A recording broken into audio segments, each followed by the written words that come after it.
And the New York Times is reporting U.S. President Donald Trump has removed Anthony Scaramucci from the communications director role. CBC's Ellen Mauro joins us from Washington with the latest. So, Ellen, what do we know about what's happening here?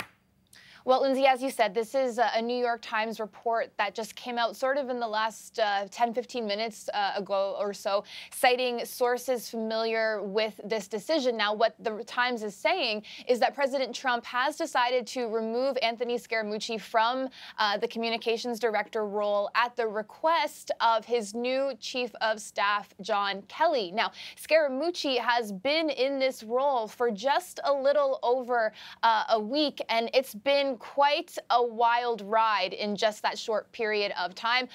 He was named to this new post. Then you had the resignations of Sean Spicer, of Reince Priebus, reportedly in response to Scaramucci getting this position. And of course, we can't forget perhaps the most chaotic day of his brief tenure in this role when he gave that expletive-laden, that profanity-laced interview to the New Yorker, taking direct aim at Reince Priebus, using extremely inflammatory expletive language that I can't repeat to you now. So it was quite a crazy week with Anthony Scaramucci in this role. And now we're hearing in this New York Times report that, again, the new chief of staff, John Kelly, has requested that Trump remove him and that Trump is going along with that. And we've been talking a lot about John Kelly, about him being someone who people thought could come into the West Wing and restore some order. And it would seem that him suggesting Trump make this move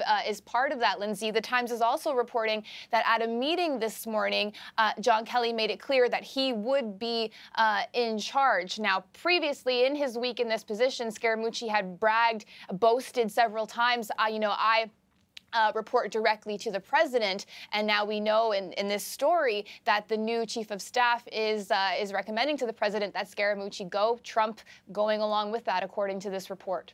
And Ellen, we will be waiting to hear from the president. He's making an appearance at an event in a little over or in the next hour, so we'll watch for that. We'll also be watching the White House press briefing, and we've been talking today about the new chief of staff, a military man, a former Marine Corps general. Is this, do you think, an indication of the kind of White House that John Kelly intends to lead as chief of staff? Well, it certainly seems that way. Obviously, this was a very quick move for him to come in on his first day in this position and make this recommendation according to these reports. This is someone that Trump, again, named to this position just over a week ago. So this obviously shows that Trump is willing to listen to John Kelly. And what we know is that Donald Trump respects and likes John Kelly. He calls him a star of the administration. And, we really couldn't say the same thing about Trump's feelings for his last chief of staff, Reince Priebus. It was never really clear that Trump did put a lot of stock in what Reince Priebus had to say. So if this is an indication, it does show that John Kelly is coming in. He is speaking his mind about what he thinks would be best for the White House, and Donald Trump is apparently listening, Lindsay.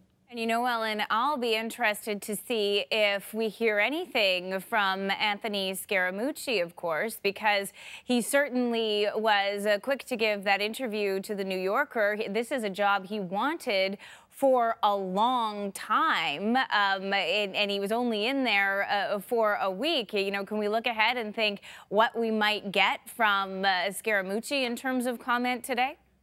Well, it's unclear at this point. We know the press briefing is being led by Sarah Huckabee Sanders. Who knows whether Scaramucci will make any kind of public comment. What we can say about him so far is that he hasn't really been shy when it's come to making public comments, to speaking to the media. He did the rounds after he was appointed to the position, not the last Friday, but the previous Friday.